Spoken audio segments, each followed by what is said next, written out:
Hi everybody, welcome back. We got Todd Loffredo here, the legend, pound for pound, I think the best player ever. You've probably got more titles than anybody else. Maybe Cindy Head is close there to you? I'm sure. She's definitely got more titles than any other woman. She's got more titles than anybody, I think. Yeah. And so we were just talking about your first world title was with Gil Jackson, right? And you met him because he was playing with Spear? Right.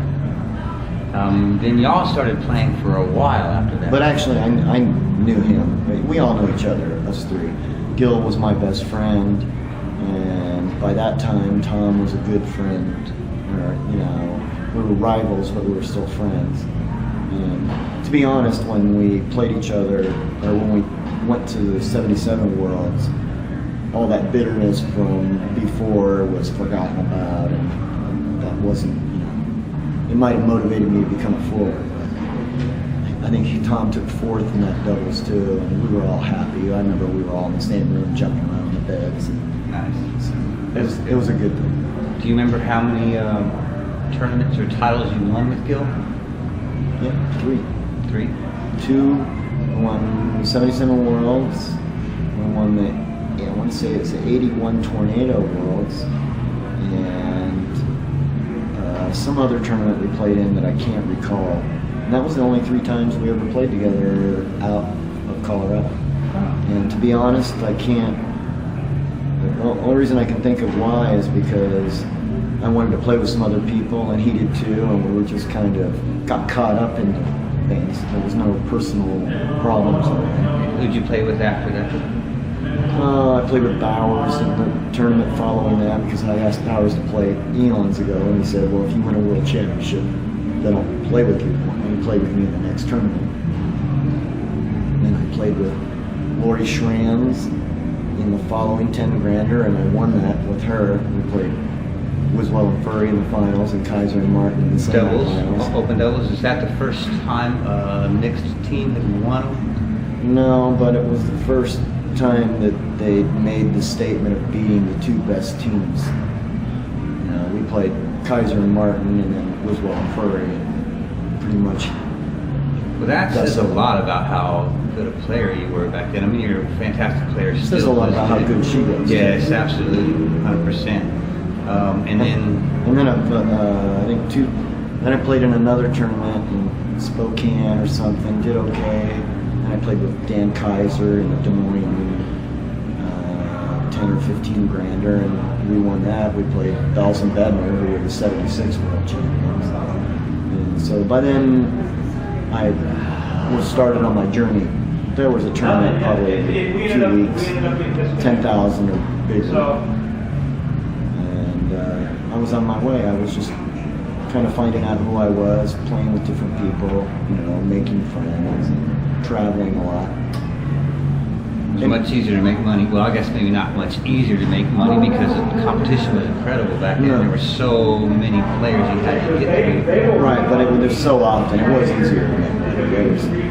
I remember having a box of checks. I would throw all my goalie war and draw checks in, and eventually it would add up, and I'd go to the bank and it'd be like $3,000, $4,000 worth of checks in there. What do you think the most is you've made in a year in foosball? Had been a lot back then. It's not. What was a lot for them? Yes, that is actually monetary pound for pound. Then you started playing after that with what's his name? Well, I played with Spear for a while too. So you went back and played with Spear again and had him play goalie?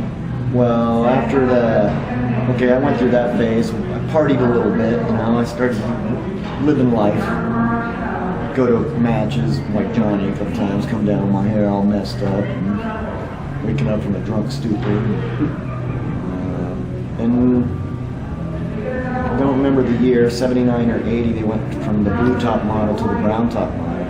And I remember I played with Spear in the kickoff, and we lost in a big set against Mark Crowell and John Shotwell on the new table. And it played a lot like a dynamo, and he was a dynamo player. that was the new tour with the new top. Because I was still playing with a lot of different people. But Spear was my main partner, I think, for about a year and a half. We hit and miss. It was definitely a lot harder. You wouldn't find the same guys winning tournament after tournament after tournament. Oh, there was another guy. Gus Trevino. That was later on. That's when you started playing on Tornado. Right. Like I played with Bob Maloney in my first Tornado tournament. First time I touched a Tornado table, we won the tournament. Bob Maloney and I in Denver. We had 10 grander there at one of the hotels in the Demotech Center.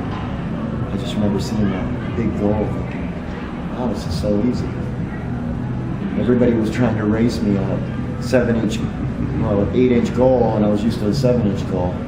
I remember, I grew up playing on Tornado, and so all I really knew was that goal. And I remember the first time I saw a dynamo table, I just couldn't imagine ever being able to score because I'm like, my goodness gracious, that hole is so small. Well, when the first tournament soccer table came out, it was a harder name. It was a really hard plastic. And when you went to the Tornado after that with a big goal, now all of a sudden, I was kind of a power player. So the brown top took a little touch from me, and I got on the Tornado and I could really just freely pound my passes and easily catch them. So it was easy to feel loose. And that, I liked that. Yeah, imagine. I can't remember the last time or the first time I saw you play, but I grew up in Pasadena, Texas, Houston area, playing against all those guys. And back in, I think I started in 80, 81, somewhere around there. And it was really strong back then. And I remember, the Smith brothers and Ronnie Joyner and I used to be good friends and hung out all the time. And I had never been to a major tournament, just the locals there. And I remember you were one of the guys that they talked about a lot. And I was always wanting to see who this guy was and meet you. And I'd been to the Pasadena area a few times. I think that's where Gil and I played. I guess they called it a Nationals back then. It wasn't a Worlds, but it was the same thing. It was the biggest tournament of the year. I think that was the second tournament that Gil and I played in.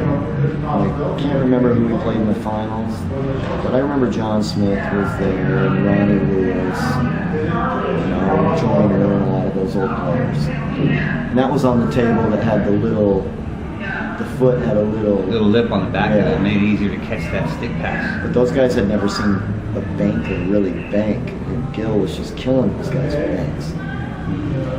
What did you think about it when you showed up there and basically in the middle of the wasp nest of these guys? It was totally different style of play. By that time, I felt like they were the victim. I didn't feel, I wasn't concerned like, we're in trouble. I felt like we knew things they didn't know. Were they nice to you? Yeah, some of them. Joyner, I remember seeing Joyner the first time. There's always a couple of guys you don't get along with, but most people I got along with. You're a pretty easygoing guy, though. You're not an aggressive person. Soft-spoken, nice, light. I've never seen you be a jerk on the table or anything. I'm sure I've had my moments, but not normally. I'm not driven like Murray or Tony Spreeter. I'm not really driven like that. I don't get that intense. I'm more on the inside. A lot of them Texas players, they can get to be a little bit aggressive. Yeah, I do remember that. I remember they were very arrogant. They used to shoot the ball and point and shoot in the goal. And I remember John Smith and I having some trouble getting along at first. I don't think he liked the fact that there was a new sheriff around. We were always battling. We were very similar. I also remember that when Tony Bacon started coming onto the scene, you know, it was kind of the same thing. I've heard a lot about him, and just the guys just been tearing it up like gangbusters everywhere. He was a dynamo player. And the transition from the dynamo to the tornado is pretty big compared to the Chernobyl tornado. Oh man, I can't say that. But my history of having those American tables at my school really played a big part of me being able to transfer the tornado. It was really easy for me. It was just like that table I played at school too. Were they solid rods? Or? No, they were light rods and big goal. That pointy man. It was a longer man. It's a little different touch, but most of the aspects were pretty similar. I've never played on that one. No, I've played on brown top, blue top,